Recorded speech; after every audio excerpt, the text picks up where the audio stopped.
You see, kids, if you read Wizard, you'd know that it's the top story this month. Check it out. When the fuck did this happen? Well, after X-Men hit at the box office, all the studios started buying up every comic property they could get their dirty little hands on.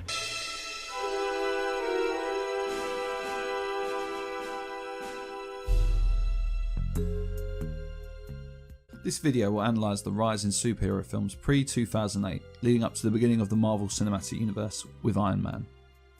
I will be focusing specifically on the film adaptations of Marvel superheroes Spider-Man, X-Men, Hulk and Daredevil, and how their success or failure reflects the tastes of a post-9/11 American audience.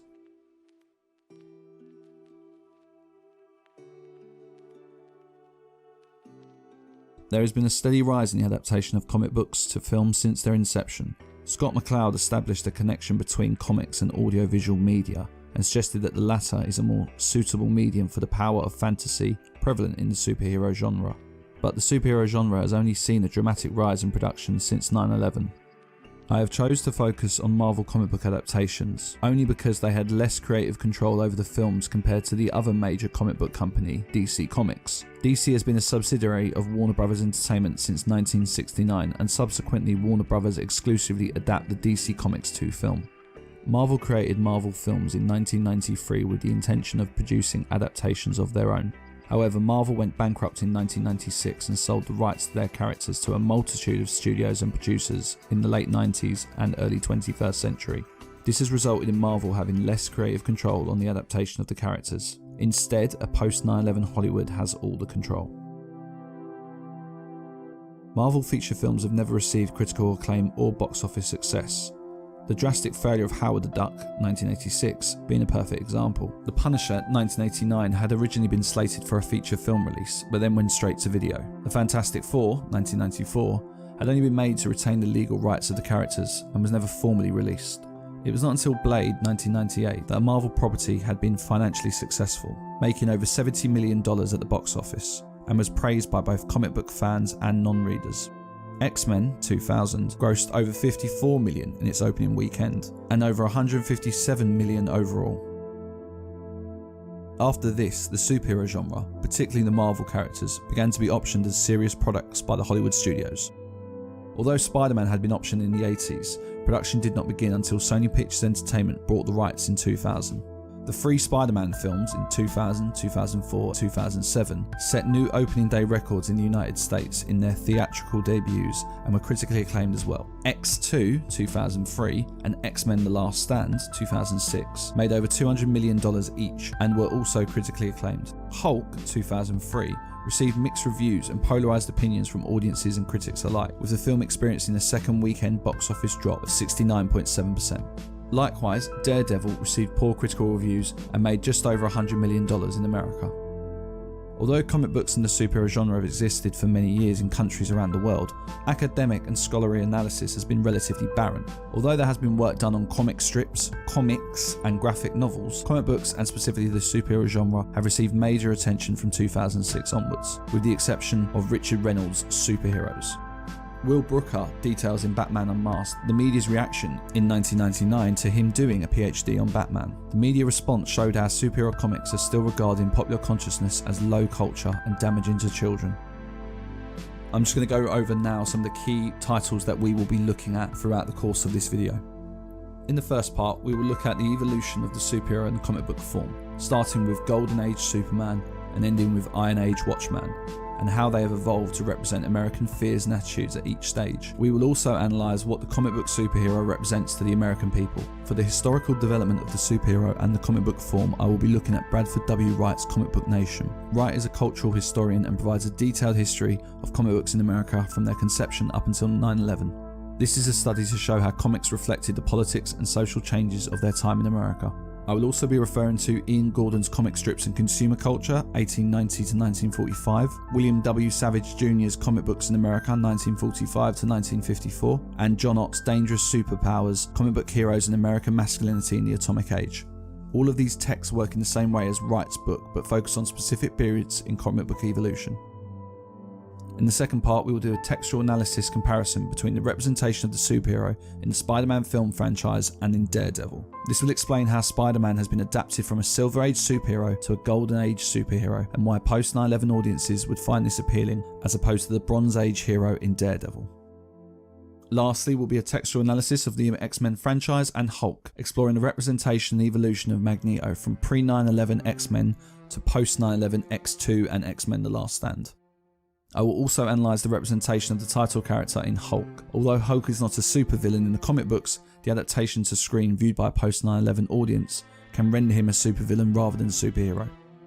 Overall, the ultimate goal is to show that Spider-Man and X-Men films were more successful both critically and commercially compared to Hulk and Daredevil, because these films contain golden age elements that American audience wanted at the time of their release. I will be mainly referring to Peter Sanderson's Comics in Context articles for these two parts, along with M. Keith Booker's May Contain Graphic Material. I will also be looking at the essays collecting The Amazing Transforming Superhero, Film and Comic Books, and Superheroes and Philosophy. These texts analyse the various ways in which comic book and film superheroes have been revised or rewritten in response to changes in real-world politics, social morals and popular culture. John Shelton Lawrence and Robert Jewett's book The Myth of the American Superhero explores the historical and spiritual roots of the superhero myth and its effect on America. Richard Reynolds' superheroes focus on the same issues as Lawrence and Jewett, but only on the comic book form. I will also be referring to Film and Television After 9/11, which reflects the thoughts of many in the film community who sense a definitive shift in modes of perception, production and audience reception after 9/11. And finally, I will be referring to Ian Kaplan's Trauma Center, which explores the relationship between the impacts of trauma on individuals and on entire cultures and nations, arguing that humans possess a compelling need to draw meaning from personal experience and to communicate what happens to others. She examines how the cinematic form is used to bridge individual and collective experience. For this video, there will be an extensive bibliography that you can find in the description. Chapter 1. The evolution of the superhero genre from comic book to film.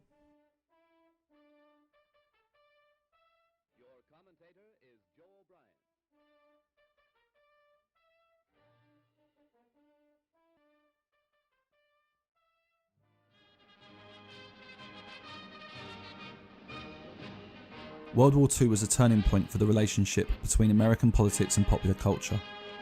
On December 7, 1941, the United States of America's naval base at Pearl Harbor was attacked, resulting in America's involvement in World War II. From this point onwards, the sales of superhero comic books doubled from 10 million to 20 million copies a month. A common misconception regarding comic books is that they only contain superhero stories and children's cartoon stars. However, up until the 1960s, many genres existed in the comic book form: detective, western, adult comedy and romance. The newly evolving superhero comic book flourished in American bases in Europe during World War II, where comic books outsold the combined circulation of Reader's Digest, Life and the Saturday Evening Post by a ratio of 10 to 1.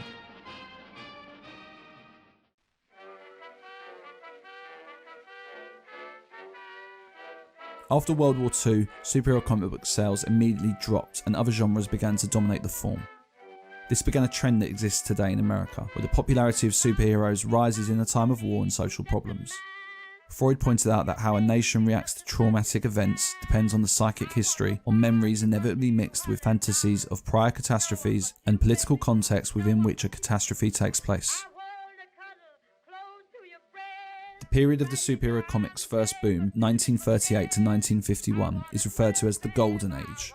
This period was dominated by DC Comics and its sister company, All American Comics, who introduced such popular superheroes as Superman, demigod refugee from advanced alien society, Wonder Woman, an Amazonian with links to Aphrodite, The Flash, who wore a winged metal helmet reminiscent of the mythological Greek god Hermes, and Hawkman, the reincarnation of an ancient Egyptian. All of these Golden Age heroes contain a mythical element that made them become super. DC used their covers to connect with superheroes explicitly to America's war effort, even though the stories inside did not deal with the war. Ian Gordon documented that between May 1942 and April 1943, 8 of the 12 Action Comics covers dealt with the war. On the cover of the May 1942 issue, Superman fought a Japanese plane. On the November cover, he opposed the German submarine. Superman also appeared with the US flag on the cover of 2 issues of Superman. These covers function not only to give the superheroes a military tone, but more importantly to tie them in with the American war effort. In post-war America, the superhero sales began to severely drop. No successful superhero characters were introduced after 1944, and poor sales compelled publishers to cancel most of these titles by the end of the decade. The superheroes had far less to say about the world than ever before. Victory ushered in an era that seemed to fulfill all that superheroes had fought for. Superheroes animated by the crusading spirit of the New Deal and World War II seemed directionless and irrelevant now that those victories had been won. The superheroes subsequently evolved through 3 more ages. The Silver Age from 1956 to 1966, Bronze Age, early 1970s to 1986, and the Iron Age, 1986 to present. DC began the Silver Age by redefining the source of many of their characters' powers from being based in mythology to being based on science. The redefining of the Flash was the first in the series to follow. This new Flash was Barry Allen, a police scientist who gained superior speed when bathed by chemicals after a shelf of them was struck by lightning. He adopted the name The Flash after reading a comic book featuring the Golden Age Flash. Marvel Comics, then known as Timely Comics during the Golden Age, dominated the later half of this period by basing characters' origins in powers in science fiction. Peter Parker's transition to Spider-Man was due to a bite from a radioactive spider. Bruce Banner's discovery of himself as the Hulk came due to a nuclear test bomb. These characters reflected America's anxiety over developing technologies, particularly nuclear development. Superheroes were being born out of fear instead of a defense mechanism for the American people during a time of war. The Silver Age was a turbulent period in American history. Cold War, Vietnam, the assassination of JFK, and the rise of civil rights groups. This contributed to the youth of America challenging leadership and traditional icons. Marvel began producing characters that readers could relate to, as opposed to DC Golden Age characters that readers could look up to. Dan O'Rourke and Pravin A. Rodriguez noted that Spider-Man voiced the laconic spirit of the young baby boomer generation. All the while he was driven by the guilt of his past failings. During the Bronze Age, the superhero comic book was no longer offering escape or hope through fantasy to the American people as it did in the Golden Age. John Locke said that a condition of civil society is that each of us gives up his right to private vengeance, delegating it to a legitimate form of government for the purpose of objective judgment and sentencing. Punisher, a former Vietnam veteran who declared a one-man war against crime when his family was murdered, reflected the beginning of disillusionment between superhero links with America. The character captured the rage and the sense of helplessness among young American men. The Iron Age began with the release of Alan Moore's Watchmen. Mike Richardson, president of Dark Horse Comics, commented that Watchmen caused the end of the traditional superheroes. It presented superheroes as being drastically different from the Golden, Silver and Bronze Age, and the heroes become morally ambivalent or psychotic. The Watchmen and Batman The Dark Knight Returns. There were 2 watershed books of that period.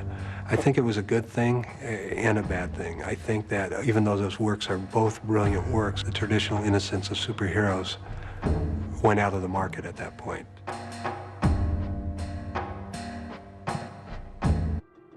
The superheroes evolved in comic books from being mythical gods to flawed humans.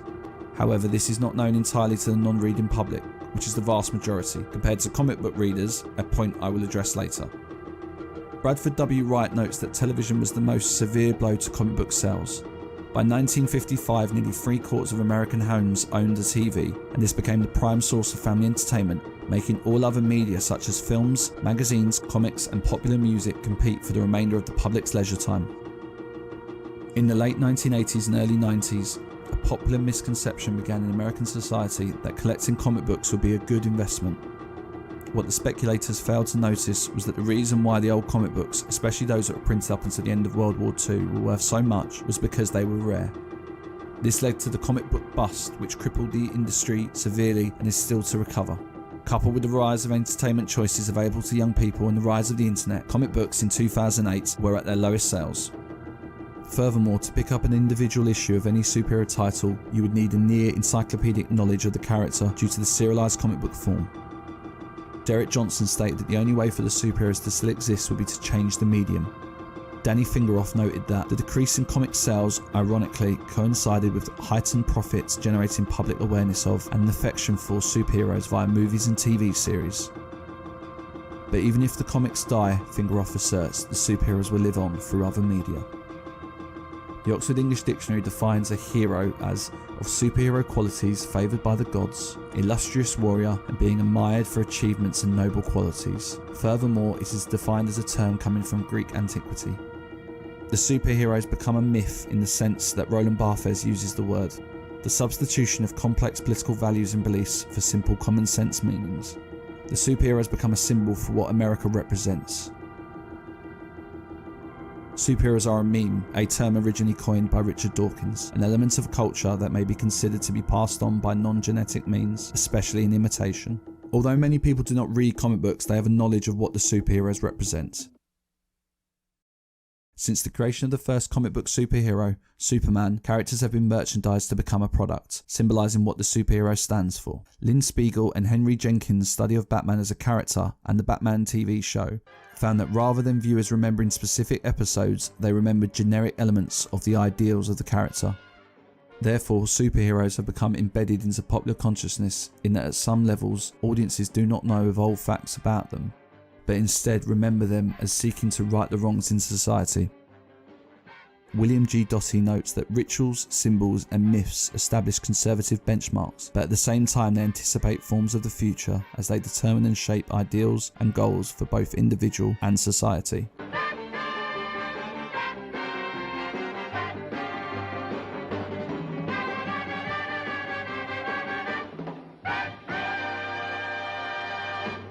Stock index futures point to some buying for the broader market and for techs.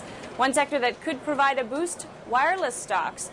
Nokia is saying it expects to meet earnings targets for the current quarter, but the world's largest mobile phone maker is warning that third quarter sales will be about 5% below the year-ago level. That is the World Trade Center, and we have unconfirmed reports this morning that a plane has crashed into one of the towers of the World Trade Center. The CNN Center right now is just beginning to work on this story, obviously calling our sources and trying to figure out exactly what happened, but clearly something relatively devastating happening this morning there on the south end of the island of Manhattan. That is, once again, a picture. 9/11 resulted in 2,931 confirmed deaths, 47 persons reported dead, 25 missing for a total of 3,003 victims of the worst terrorist attack on US soil, dwarfing the attack on Pearl Harbor. The attack itself was immediately connected to Pearl Harbor in the American media. CBS News anchor Dan Raffer referred to the event as the Pearl Harbor of terrorism. The comic book industry responded by releasing material about the attacks, not seeking revenge like Golden Age heroes, but mourning the many lost and celebrating the real heroes. Although the books did sell relatively well, they did not reach the figures of comic books done after Pearl Harbor. In a tragedy, people use the past as a way to understand the present. Spiegel and Jenkins discovered that the superhero memories served a conservative function as people use romantic versions of a better past to control and police the often difficult realities of present-day life.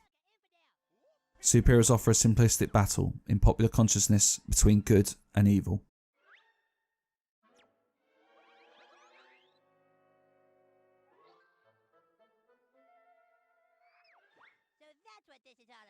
So why did Americans not begin reading old comic books en masse and choose superhero films? John Shelton Lawrence and Robert Jewett proposed the technomythic critical theory. According to them, the technological advances in film have enhanced the realism of myth, meaning superhero films can fully express how super these heroes are. Richard Reynolds noted that the simplistic idea of the superheroes works in a similar way as Roland Barthes' idea on wrestling in his essay, The World of Wrestling. What is portrayed by wrestling is therefore an ideal understanding of things. It is a euphoria of men raised for a while above the constitutive ambiguity of everyday situations, placed before the panoramic view of a univocal nature, in which signs at last correspond to causes, without obstacle, without evasion, without contradiction.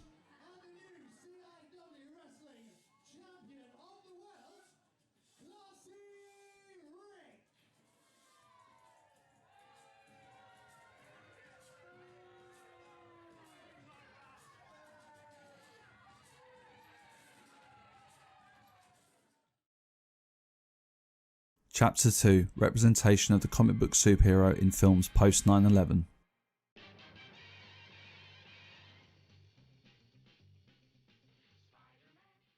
Peter Sanderson argues that the Spider-Man films are what he dubs the neo-silver movement in the genre, the effort to resurrect the heroic, inspiring and entertaining spirit of the Silver Age comics. Frank Rich notes that Spider-Man is a role model for post 9/11 Americans. Spider-Man wants to vanquish evil, but he doesn't want to be reckless about it. Like the reluctant sheriff of an old western, he fights back only when a bad guy strikes first, leaving him with no other alternative. It gives us a selfless wartime hero unlike any on the national stage, and it promotes a credo of justice without vindictiveness. Superman is who we want to be, Spider-Man is who we are. Spider-Man was changed from his Silver Age roots, which audiences could relate to fit into a Golden Age archetype that audiences could look up to.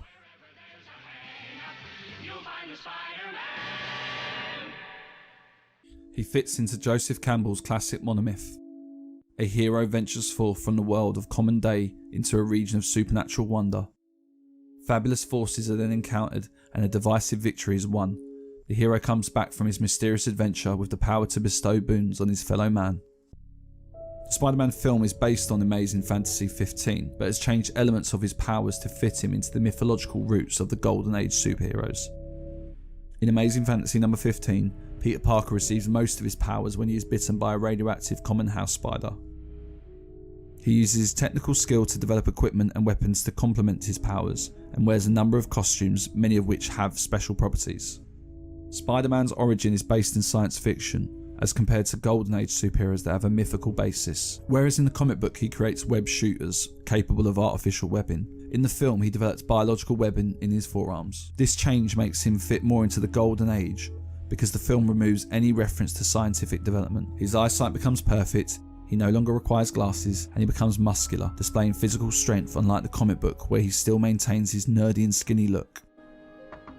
Peter? Yeah? Are you alright? I'm fine. Any better this morning? Any change? Change? Yeah. Big change. Well, hurry up! In Spider-Man 2 he stops a fast moving train. This action is more typical of a Superman than of a Silver Age Spider-Man. The story arc of the night Gwen Stacy died was also adapted for Spider-Man. However, changes were made that rendered the character a Golden Age superhero as opposed to a Silver Age troubled superhero. In the death of Gwen Stacy, Gwen is held captive on a tower of the George Washington Bridge by the Green Goblin. Spider-Man arrives to fight the Green Goblin, and when the Goblin throws Gwen Stacy off the bridge, Spider-Man catches her by her leg with a string of web. The sudden stop by Spider-Man's web results in the breaking of her neck. In the film, the story has been changed from Gwen, Spider-Man's girlfriend, dying at the hands of Spider-Man, to the saving of Mary Jane. This saving of the female lead instates Spider-Man as an alpha male as opposed to the tragic figure set out in the comic book. The film's Mary Jane does not have the sassy, sensual, good-humoured personality with which the creator Stan Lee endowed her. The film renders her as the screaming female victim waiting for the male superhero to save her. A comparison between Mary Jane and Betty Ross from Hulk show two different female characters. Betty Ross remains calm but frightened in the scene where she is attacked by Hulk dogs, making her a strong female character and makes her relationship with Bruce Banner more complex compared to Peter Parker and Mary Jane, where he is constantly my hero. At the end of Spider-Man, Peter leaves the girl he has constantly pursued because she is at risk of getting hurt, reinstating a Golden Age stereotype of the woman in distress who is weaker compared to the superhero. With great power comes great responsibility. Sanderson sums it up in saying that loving a woman wasn't important compared with guy stuff like beating up supervillains. I'm Spider-Man.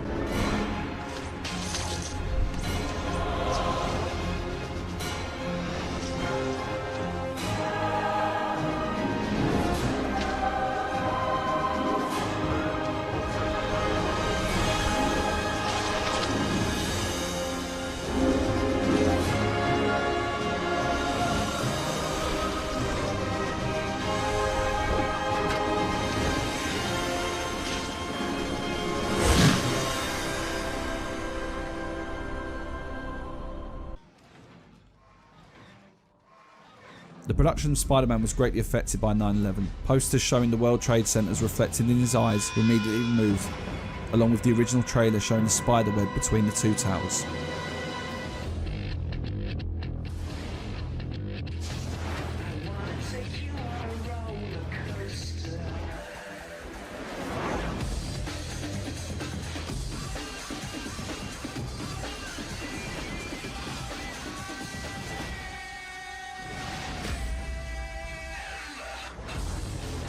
The city landscape in superhero comic books functions as a signifier for America's achievements in development of their civilization. The Spider-Man films have changed the tone from the original comic book character's relationship with New York. In Spider-Man, where the Green Goblin is attacking Spider-Man, citizens of New York begin throwing things at the Green Goblin, with one character shouting, "You mess with Spidey, you mess with New York! You mess with one of us, you mess with all of us!" Likewise, in Spider-Man 2, a crowd of New York citizens attempt to protect Spider-Man from Dr. Octopus. You want to get to him, you got to go through me. And me. Me too. Furthermore, once Peter Parker stops being Spider-Man, crime immediately rises in New York, showing how much they need a hero to save them.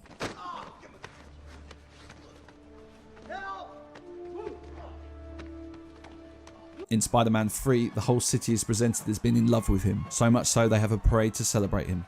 In the comics, New York has never been completely united in admiration of Spider-Man, and he has more times been completely despised.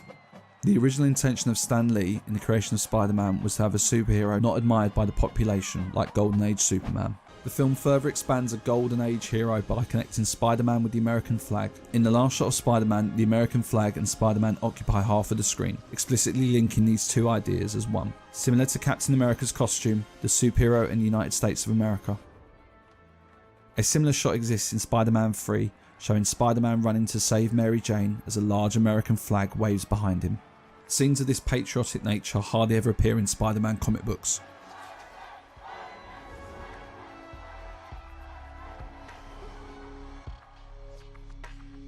The superhero character Daredevil was created during the Silver Age in 1964.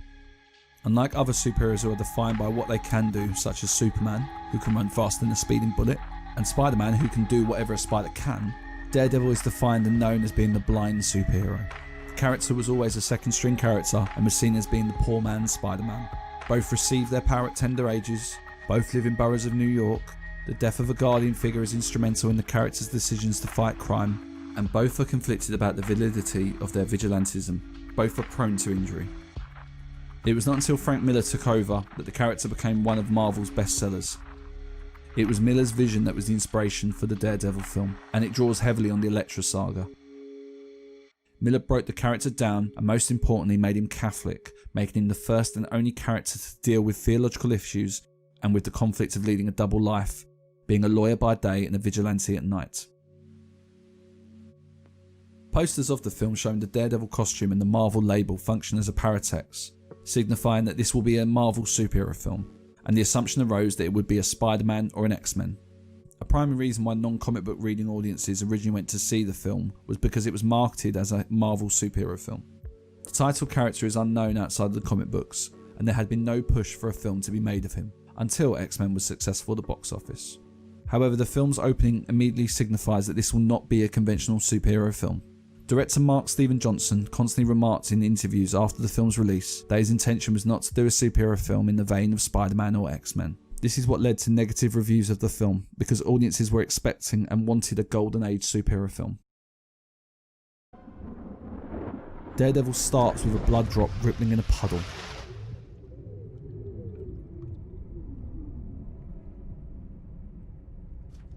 The camera then tracks up to reveal the blood is falling from a church, and then tracks up further to show the blood coming from the superhero Daredevil, who is injured and hanging on a crucifix. This informs the viewers that this is not a conventional superhero film, and nor would it be like the previously seen Marvel films. The first fight scene in the film shows Daredevil attempting to punish a criminal who was found not guilty of a rape charge. Matt Murdock, the real identity of Daredevil, was attempting to convict the man. After the fight and pursuit, Daredevil gleefully watches as the man is crushed underneath a train. Hey, that light at the end of the tunnel, guess what? That's not heaven. I'm killing you, I'm killing you. That's the C-train. The film then reverses this Schadenfreude element by showing Daredevil not killing the Kingpin, the villain of the film. I've been thinking about this day since I was 12 years old.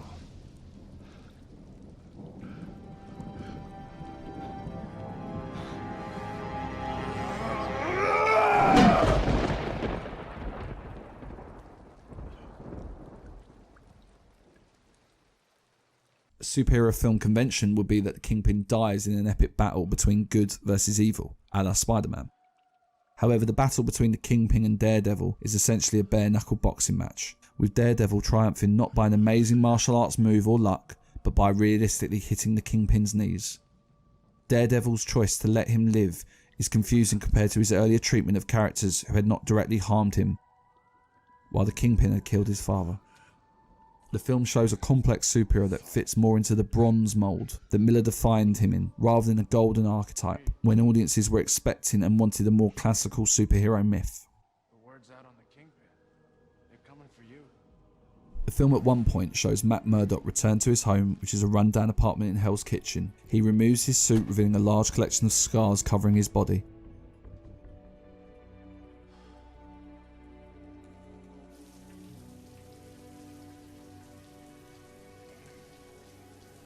At the same time, his girlfriend breaks up with him on his answering machine, and he pulls out his loose teeth and takes painkillers. The film shows a sad and lonely superhero. And although similar scenes were in the Spider-Man films, the brighter tone and lighting of the film made the scenes more comical. The darkness of Daredevil removes the super element from the character, showing essentially a human.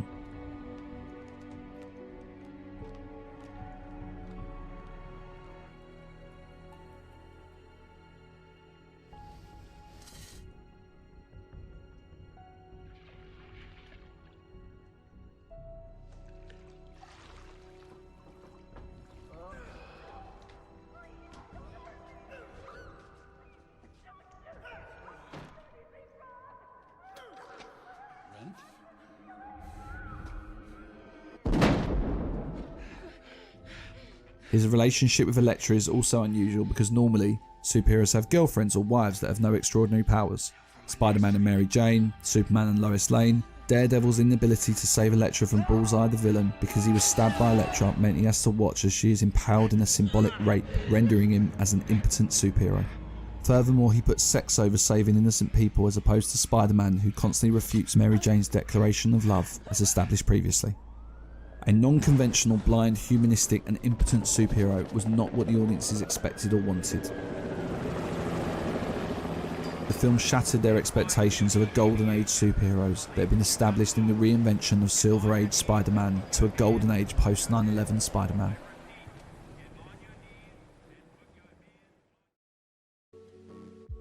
Chapter 3: Supervillains and Terrorism in X-Men Films and Hulk.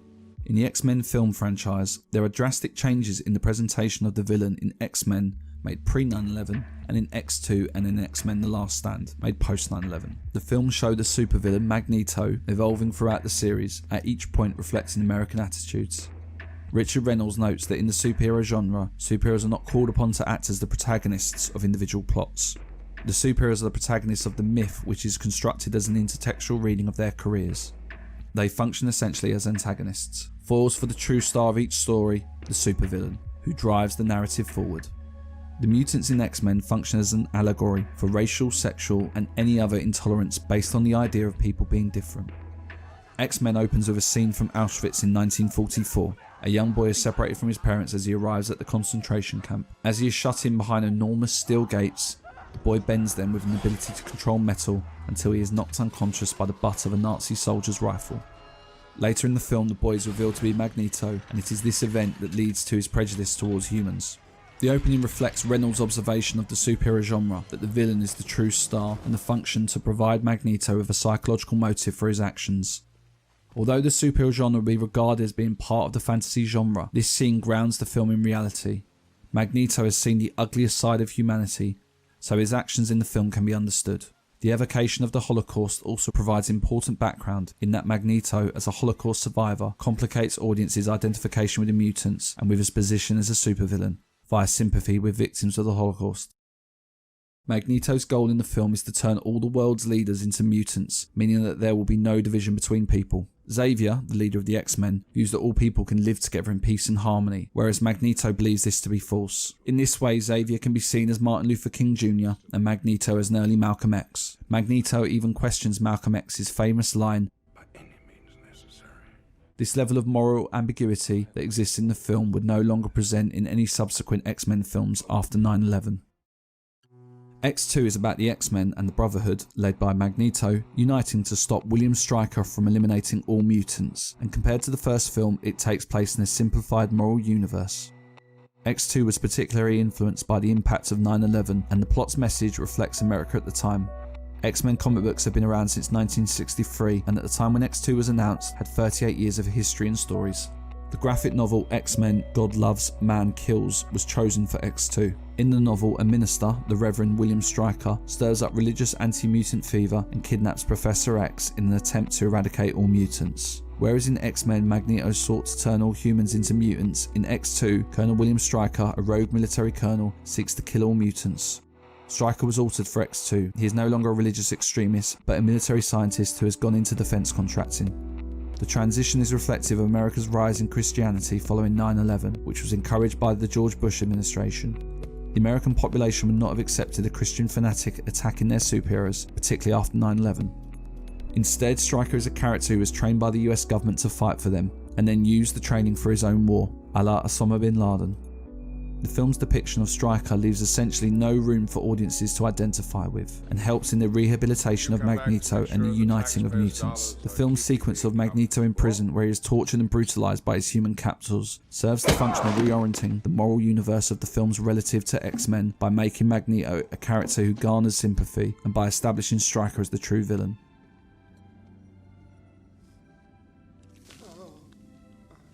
The major tagline and marketing material for X2 was United, reflecting America's stance after 9/11. In fact, the original title for the film was X2 X-Men United. The X-Men comic book not only is an allegory for intolerance, but for everyone who has ever felt alienated and different from the general population, meaning that all audiences can relate to the mutants. The film therefore shows a uniting of a mixing pot of people, a metaphor for America to counter the tirade against one man's war. The last scene in the film shows the X-Men confronting the President of the United States, showing him proof of Stryker's actions. The President responds by saying, "I've never seen this information." "I know." Clearing America of all action against the X-Men. Furthermore, the military personnel under the command of Stryker do not have American flags or emblems on their uniforms. After 9/11, there was a significant rise in the appearance of the American flags around America. The X-Men are allowed to kill Stryker's army because they are not connected with America, and therefore are villains. When the X-Men encounter military personnel or police who do work for America, they do not intentionally harm them. The pilot of the fighter jet that attacks the X-Men's jet as they escape from Bobby Drake's house is saved by the X-Men because he is recognised as working for America. Everybody okay back there? In X-Men The Last Stand, Magneto returns as the villain and becomes a terrorist figure. The relationship between mutants and humans is harmonious compared to the previous films. There is an Eden-like peace in the world between humans and mutants that Magneto seeks to destroy, fitting into the supervillain archetype of acting as the protagonist. Magneto employs his powers to wrench the Golden Gate Bridge out of position so that his mutant army can march right off the bridge onto Alcatraz, where the cure for mutants is being developed. There were certainly easier ways for Magneto to transport his troops. He could have just had his army get aboard the cars on the bridge and levitate them over. Magneto has now become a terrorist leader, attacking an iconic American structure outside of New York. Originally in the scripts, the bridge was going to be the Brooklyn Bridge, but had to be changed because the studio felt audiences would still not be comfortable watching the destruction of an iconic New York image, as had happened on Ellis Island in the first film. This shows that up until 2006, 9/11 was still having an impact on filmmaking in America. Villains in cinema primarily operate as an allegory of society's anxieties personified in a character. During the Cold War, films such as The Invasion of the Body Snatchers 1956 captured the fear that anyone could be a communist, and subsequently a threat to America. When Hulk was created in 1962 during the Cold War, Americans feared that the tensions between the United States and the Soviet Union would lead to a nuclear war. Director Ang Lee remarked that we had to find a way to update these anxieties but not duplicate them. Peter Sanderson noted that Lee's interviews and intentions that, today there are worries about the new science of genetic engineering. I wonder though, with the concerns over terrorists getting their hands on dirty bombs, whether the bomb will make a big comeback as a source of fear. For American audiences, the biggest fear after 9/11 became the terrorists.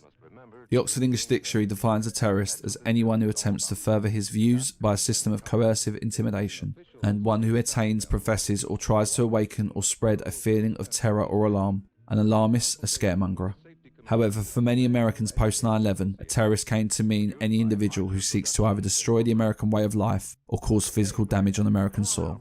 Hulk can be read to portray the title character as essentially a terrorist. For Sanderson, Hulk is a new version of the archetypal anti-hero of the American West, an outlaw of a different sort. However, I feel that for a post 9/11 audience, Hulk is seen as a terrorist. The expectation of Hulk being another Spider-Man or X-Men meant that audiences would read the film in terms of good versus evil. Therefore, Hulk can be read as being the good because he is classified as a superhero and is also the victim, meaning the evil is the US Army instructed to act by the President. The film was released after 9/11 and in the wake of America's involvement in Iraq. Noam Chomsky observed that the American audiences would find it difficult to view the US Army as villains due to the influential Support Our Troops campaign. For that reason, if we reverse the good versus evil framework, the US Army is the good and Hulk is the evil, and is essentially a terrorist for his destruction of San Francisco. Therefore, the film can be read to offer a sympathetic portrayal of a terrorist. The action sequences in the film reinforce the complex reading of the character. Hulk destroys San Francisco and in the process hurts innocent people. At one point, Hulk's rampage causes physical harm to young children, and the damage of a vulnerable innocence enforces Hulk as a monster, not a hero. However, at another point, Hulk stops a pilot from flying into the Golden Gate Bridge, a symbol of America. The power of the Hulk can be yours when you need it with Hulk Hands. Hulk Hands, hear them roar. With all the thunderous sounds of the Hulk built in. The power of the Hulk is in your hands. I've got the power of the Hulk in my hands, and I like it! Hulk Hands, with real Hulk sounds. Is there a Hulk in you? That's fantastic. The immediate box office drop of Hulk, I feel, can be contributed to marketing the film as a superhero film. However, in actuality, it is a psychological monster film, backed by a massive list of promotional tie-ins, endorsements, and a long marketing campaign. Hulk looked certain to achieve blockbuster status. The film was marketed as being the next big Marvel summer blockbuster, meaning the next Spider-Man or X-Men. Audiences were expecting to have a film which contains a golden age archetype superhero, whereas Hulk is the antithesis of the superhero. The film does not offer simplistic superhero plot that a post 9/11 audience would be looking for, which is what made Spider-Man and X-Men successful. The film is remarkably long, 138 minutes, and the Hulk does not appear until 56 minutes in the film. Peter Sanderson notes that there are multiple readings of the film, ranging from Frankenstein, Mephistopheles and Faust, Beauty and the Beast, King Kong, Prometheus and Oedipus. There was a high expectation from Ang Lee as the director of Hulk. Lee's name meant audiences expected this to be more of an action film compared to other Marvel films. Sam Raimi, the director of the Spider-Man films, was primarily known for the cult horror film The Evil Dead 1981, although he had dealt with the superhero genre before in Darkman 1990. Bryan Singer, before directing X-Men, had never directed a film containing action scenes, and he was primarily known for his character-driven films The Usual Suspects 1995 and Apt Pupil 1998. Ang Lee had made Crouching Tiger, Hidden Dragon 2000 before Hulk, and although his work contained serious dramas such as Ice Storm 1987 and Sense and Sensibility 1995, Crouching Tiger was the film he was most known for by the majority of the American audiences. Hulk's opening scenes are identical to Spider-Man and X-Men, a stylized animated sequence showing DNA strands infused with electrical energy. The opening credits are in a comic book font, signifying that this is a superhero comic book movie. The early minutes of the film's camera work is reminiscent of a comic book because of its heavy use of split screens to reflect the multiple panels of a comic book. From the start, expectations regarding the film begin to form. Audiences ultimately expected a good versus evil battle like in Spider-Man and X-Men. Hulk is a complex character-driven film that provides no definitive superhero who will safeguard America from the evils of the world.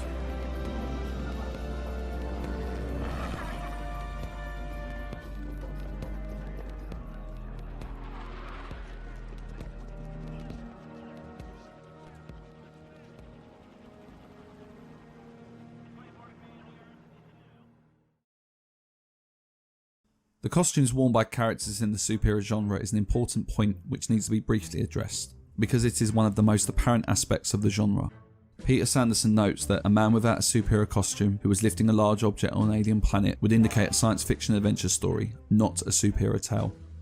The superheroes in the comic books and films of the 20th and 21st century have evolved from the Greek hero archetypes by wearing costumes. The costume's function is a system of language and parole, referring to the work of Ferdinand de Saussure. The language is the structure of costume conventions, the rules that dictate the kind of costumes characters may wear. An individual costume is an example of parole, a specific utterance within this structure's language of signs. Costumes are originally designed to indicate an individual's hero's power. Spider-Man's costume with an overlay of a spider web informs that he's derived his powers from a spider. The Golden Age Flash costume uses imagery of Mercury to inform us of his great speed. This also relates him to a mythical demigod, increasing his status as a superpower. Captain America and the Red Skull's costume exhibit fetishes. Icons such as the American flag, the Statue of Liberty, and the Liberty Bell, and the swastikas are all fetishes, metaphors for values that come to be mistaken for the values themselves. Captain America's costume conveys ideas of democratic idealism and strength. Similarly, the Red Skull's costume represents America's Cold War's fears of communism and the Red Menace. The use of costumes has now become so embedded in superheroes that it now functions as a signal that they are operating as a hero. Comic book writer Dennis O'Neil noted that the costumes become an archetype feature for the superhero genre, and that they are universal symbols that are inherited into our memory. The costumes of superheroes in comic books became a fundamental problem in the adaptation of film. The early adaptations of comic books to TV serials embraced the costumes of Superman, Captain America and Batman because they came to stand for the American ideal. Over time, the prejudices of comic books being for children and the camp style of the Batman TV show made producers believe that the appearance of superhero costumes in films would be unwise. X-Men and Blade, made pre 9/11, did not contain the characters' comic book costumes, but instead contemporized them. In the comic books, the X-Men wear an iconic yellow and blue spandex costume, referenced in the film, but in the film itself they wear a stylish black leather costume.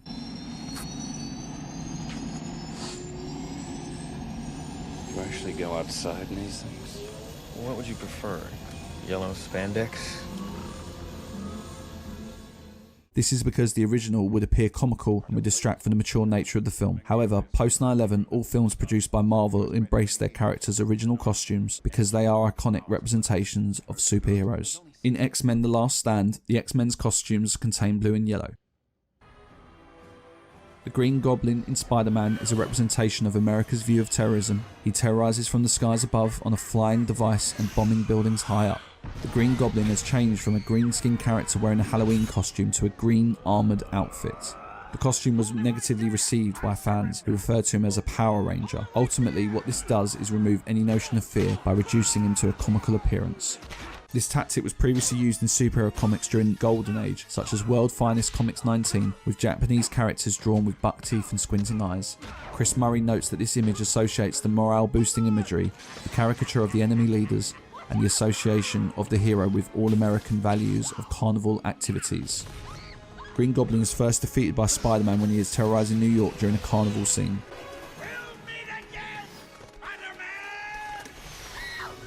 Green Goblin is humiliated whilst being humorously represented. The use of costumes in post 9/11 by superheroes signified them as standing for American heroism and a good versus evil battle.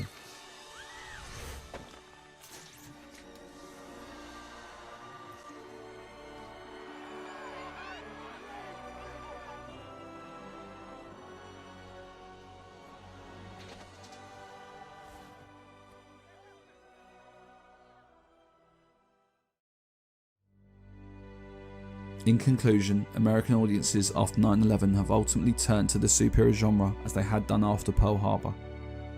However, instead of accepting films that represented contemporary status of the superhero genre in comic books, such as Hulk and Daredevil, the audiences have preferred films where the Hollywood studios have reworked the characters and stories to fit into a Golden Age framework. The Spider-Man and X-Men franchises have become propaganda. Murray notes that the intention of popular culture and propaganda defined the tone, politics and cultural position of early superhero comics. In these comics, entertainment value is inextricably linked to rhetorical value. The X-Men films have changed from having an ambiguous universe to a simple battle between good and evil, with sides recognised by the characters' relationship with the US government. The Spider-Man films have reduced the collection of immensely complex characters into characters that have a simple hero and damsel in distress relationship. The failure of Hulk and Daredevil can be contributed to not following the rule that entertainment value is inextricably linked to value. An additional point to note is that the Lord of the Rings films 2001 to 2003, although not part of the superhero genre, has also been incredibly successful and operates in the same good versus evil framework as the Spider-Man and X-Men films.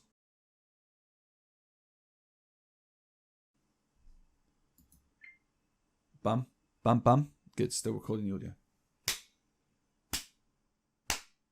Hello, thank you very much for watching the video.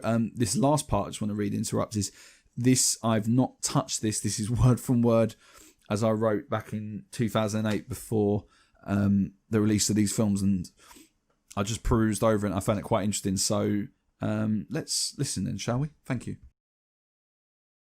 Marvel Comics will now be making their own films through the Marvel Studios. The first of these two films, Iron Man 2008 and The Incredible Hulk 2008, are to be released in May and June respectively. Iron Man will be an interesting film to watch because the film is about an arms dealer, Tony Stark, who is kidnapped by Islamic terrorists in Afghanistan whilst testing a new weapon for the US Air Force. His captors force him to assemble a missile for them, but instead Tony Stark makes an Iron Man suit to escape and subsequently becomes a superhero. With explicit references to US forces, Islamic terrorists and an American superhero, the film will be key in further discussions on the superhero genre in cinema. The Incredible Hulk has been dismissed as a sequel to Hulk in interviews by the filmmakers.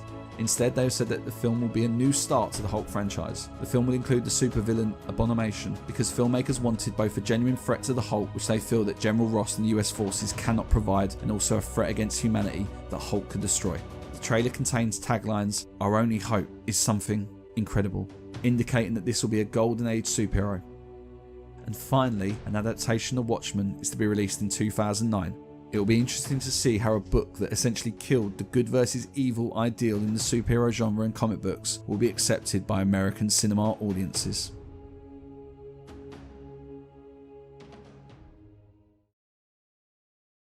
And on that note, we cue the music. Matt, Matt, Matt.